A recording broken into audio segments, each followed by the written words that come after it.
Clint Eastwood's Unforgiven is one of the best westerns in the history of the genre.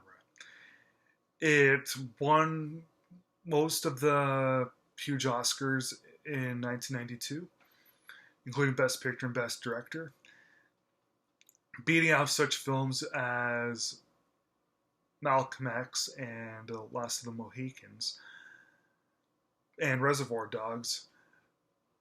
But Unforgiven was simply much too good of a film for anything to be considered a travesty.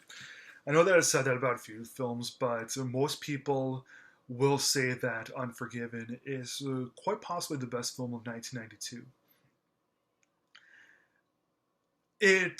I used to also think so. I used to think that it was Clint Eastwood's best film in general. It used to be my favorite Western. It isn't so much anymore. People change. I mean, it's still pretty high up there in all those respects. But I just think that there's a couple of other things out there that are better. Like, I like McCabe and Mrs. Miller a little bit more, and I like $1 Million Baby a little bit more in terms of the Eastwood flicks. But I don't want to take anything away from Unforgiven. It's a fabulous, one-of-a-kind film. I totally love it. So, this is Clint Eastwood creation. He wrote it, produced it. I think he wrote it at least. But he did produce it, directed it, starred in it, and the way that he's able to create such a film, totally awesome stuff. This is also one of the more brutal westerns that have come out. I mean, the scene opens up with these two no good hoodlums raping and brutally beating up this hooker, and it is downright unpleasant. It's a very shocking scene. They cut her face up really badly, and okay, the movie takes place in a town called Big Whiskey, Wyoming. And the sheriff of town, who's played by Gene Hackman, his name in the movie is Little Bill Daggett, hears about the whole thing, and he just gives the two guys, the two hoodlums in the film, just a slap on the wrist. Yeah, slap on the wrist for brutally cutting up and nearly killing this prostitute. And of course, the rest of the women in the brothel are utterly appalled by it. So what they decide to do is put all their money together and put a bounty out for the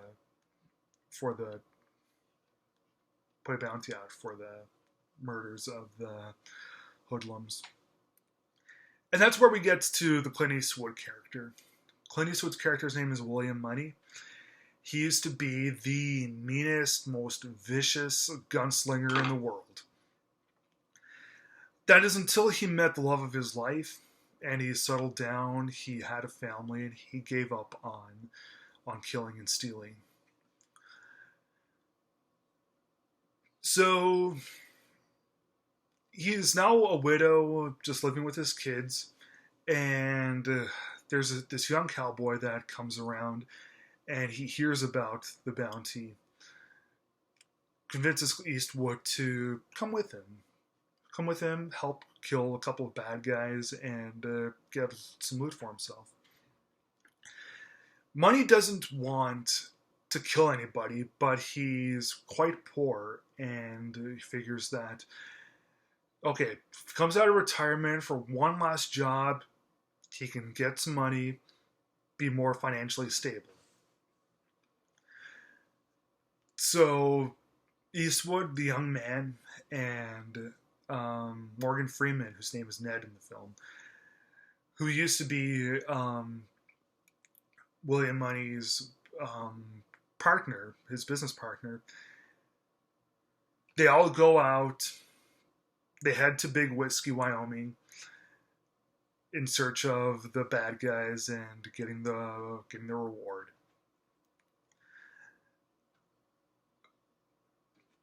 Now, Little Bill, although he gave the although he gave just the two hoodlums a slap on the wrist, he can be a pretty volatile, extremely brutal human.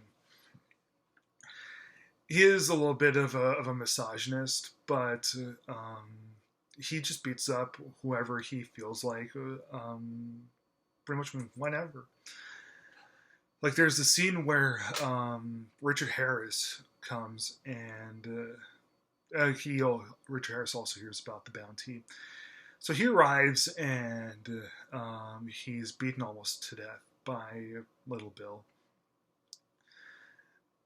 Yeah, Little Bill is a downright terrifying character, but he's still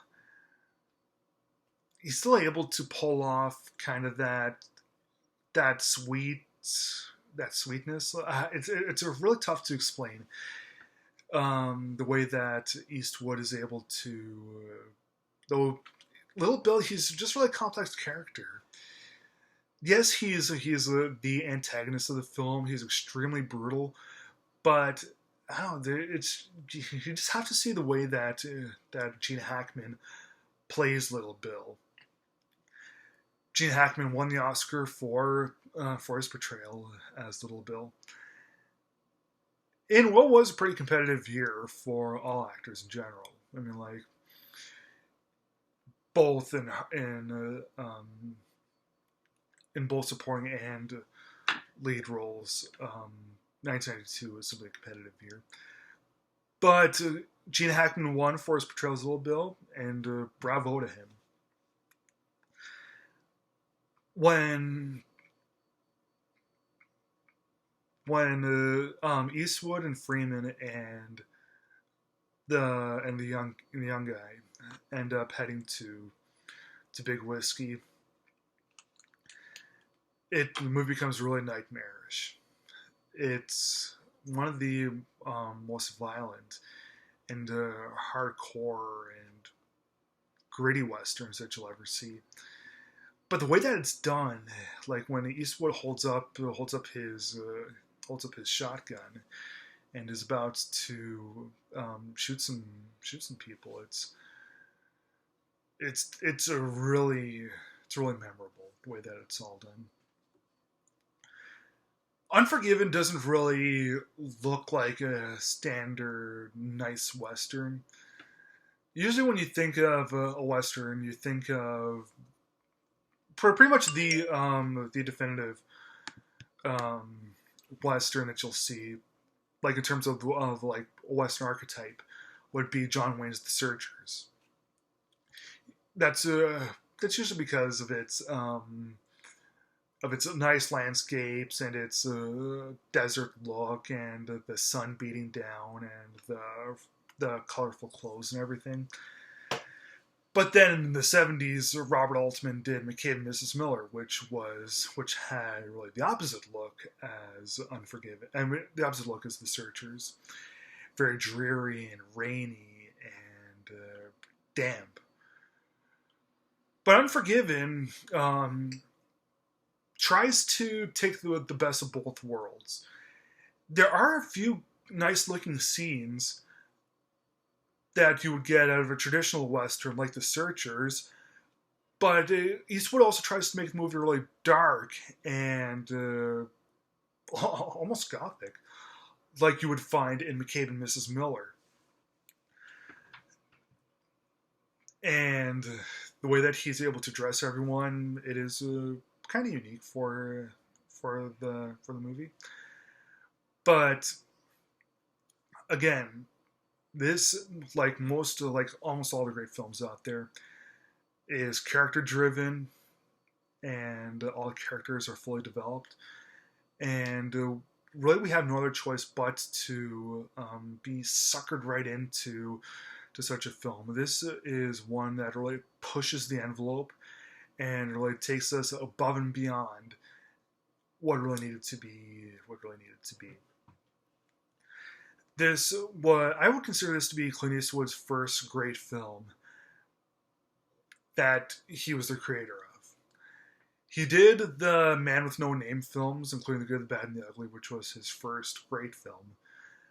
But I never really considered any of his films before The Good, the Bad, and the Ugly and Unforgiven to be really like a top form. I'll be honest, I was never a big fan of the Dirty Harry films. I did like Pale Rider and the Outlaw of Josie Wales, but though neither of those films were really top the line for me. To me, Eastwood's first totally absolute great thing that he did was Unforgiven. I actually like Unforgiven a little bit more than The Good, the Bad, and the Ugly. And of course, after Eastwood did Unforgiven, he went on to do other great films like A Perfect World and $1 Million Baby and Gran Torino. But it all started off with his 1992 masterpiece, Unforgiven, one of the finest westerns ever made, a certain contender for 1992's best film, a contender for one of the 90s best films in general, I'll also have to say. Unforgiven, 4 stars.